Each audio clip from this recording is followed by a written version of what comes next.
Bonjour, alors cette vidéo s'adresse aux enfants qui n'auraient pas eu le temps de faire le travail cette semaine. Donc la chance que vous avez, c'est que ce week-end est assez long, puisque c'est un week-end de 3 jours. Donc peut-être que vous aurez le temps de faire 2-3 petites choses pour rattraper le travail que l'on a effectué depuis mardi. Alors, la première chose à faire, c'est de travailler sur le son Y. D'accord? On a vu que le son Y pouvait s'écrire de plusieurs façons, soit avec un Y ici comme dans un crayon, soit le son Y peut être également produit avec le I plus une voyelle, comme dans l'avion. Donc on entend Y parce qu'il y a un I plus une voyelle. Ou alors le son Y peut être également créé avec les lettres I2L, d'accord? Comme dans un gorille. Donc, je vais t'inviter à bien lire cette fiche plusieurs fois pour comprendre un peu quelles sont les différentes graphies, c'est-à-dire les différentes manières d'écrire le son Y. D'accord? Y, I2L ou I plus une voyelle, comme c'est le cas ici. D'accord? Ensuite, je vais te demander de faire 2 fiches d'exercice. J'ai proposé 2 fiches d'exercice. Donc, tu n'es pas obligé de tout faire, mais au moins la moitié de chacune des fiches d'exercice. Voilà. À la fois, d'une part, pour travailler la discrimination auditive, c'est-à-dire des exercices qui te permettent de repérer le son à l'oreille. Et la deuxième fiche qui te permettent de travailler ce qu'on appelle la discrimination visuelle, donc de t'approprier la manière dont s'écrit le son. D'accord? D'accord? Donc ça, c'est pour le travail de lecture phonologique. Première chose à faire. Deuxième chose que je te conseille de faire pour rattraper, c'est les mathématiques, bien évidemment. Donc en calcul mental, je vais t'inviter à compléter la table, page 143, la table des doubles, que nous avions déjà commencé à compléter. Voilà, mais cette fois-ci, il va falloir compléter intégralement et apprendre. D'accord ? Et nous avons travaillé la séquence 23 autour de la comparaison des nombres. Donc je vais t'expliquer rapidement ce qu'on a vu. Donc on a repris le travail des écritures chiffrées. Donc là on a une collection de cubes pour lesquels il faut ici inscrire le nombre de dizaines puis d'unités. Donc je rappelle que pour compter, lorsque tu as une grande collection, il vaut mieux compter en faisant au préalable, c'est-à-dire juste avant des paquets de 10. Comme ça, il ne te reste plus qu'à compter les dizaines. Donc là, tu comptes les dizaines, donc 1, 2, 3, 4, 5, 6, 7, 8.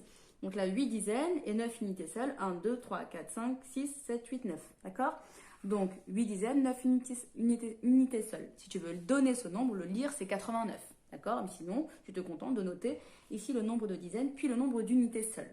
Pareil ici avec les cubes bleus, donc 1, 2, 3, 4, 5, 6, 7, 8, 9. Il y en a un qui est là, en diagonale. Donc 9 paquets de 10, donc 9 dizaines et 1, 2, 2 unités seules, 2 cubes isolés. D'accord?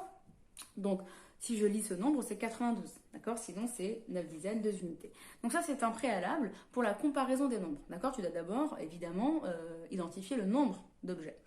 Une fois que tu as fait ça, il faut que tu les compares. Et donc, les comparer, c'est identifier lequel est le plus petit ou lequel est le plus grand. D'accord? Donc, je rappelle, pour comparer, on va utiliser ce qu'on appelle les signes d'inégalité. Donc, plus petit que, plus grand que. D'accord? Donc, ici, c'est pour le rappel. Si je marque ici, plus petit que, donc je vais par exemple marquer 2, plus petit que 5. D'accord?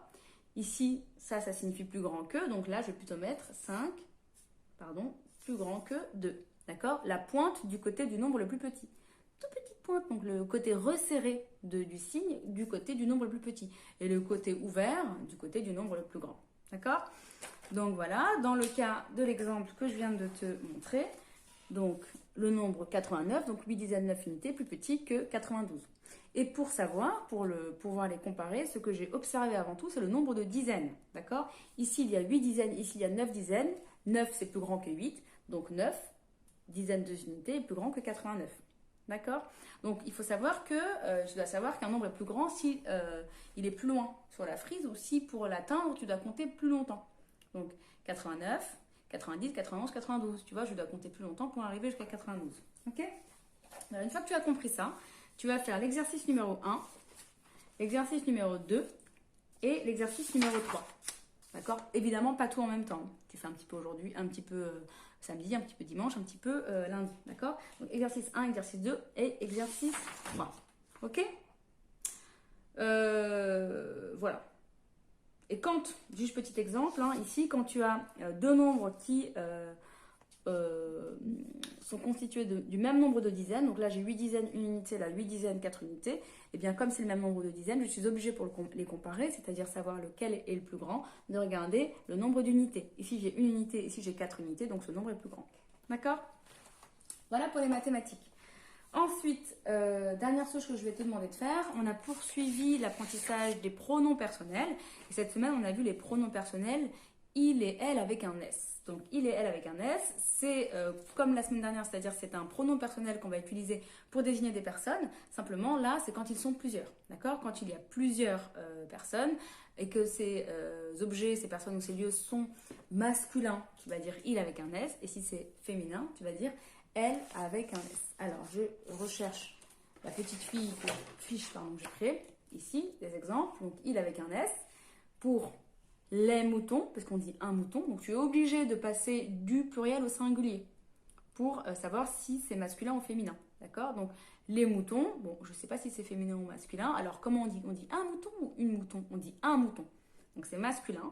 Donc, il avec un S. Enfin, il. Et comme il y en a plusieurs, un S. Les parents, pareil, on dit un parent, on ne dit pas une parent, d'accord? Donc mes parents, quand il y en a plusieurs, donc c'est il mais avec un S. Les arbres, pourquoi c'est il avec un S? Les arbres, parce qu'on dit un arbre, d'accord? On ne dit pas une arbre, on dit un arbre. Donc c'est il, et comme il y en a plusieurs, c'est les arbres, on met un S. Ici, pour les noms féminins, les vaches, pareil, on dit une vache, donc c'est elle avec un S parce qu'il y a plusieurs vaches.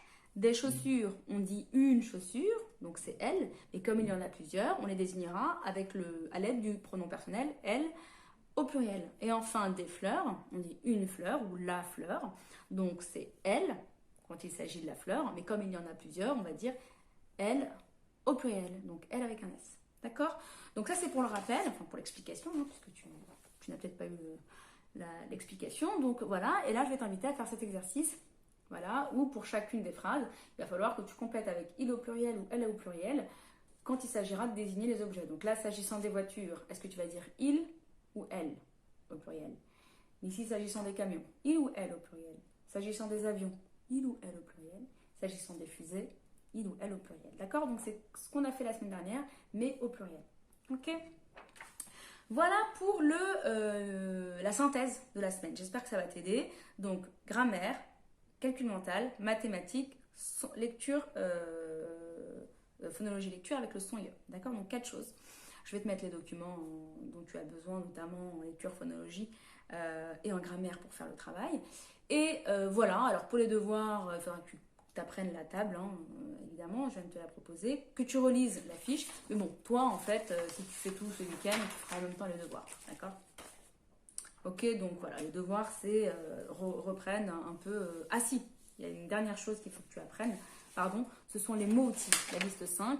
Ça, il faut que tu les apprennes, d'accord, pour la dictée du mardi. D'accord? Donc les mots-outils de la liste 5 qu'on a étudié cette semaine, on a expliqué qu'il va falloir que tu apprennes pour mardi. D'accord? Donc finalement, orthographe, mathématiques, lecture phonologie. Donc ça, c'est vraiment l'essentiel. Et si tu as le courage, grammaire, calcul mental. Ok? 5 choses. Allez, bon courage pour ton travail et bon week-end. Au revoir.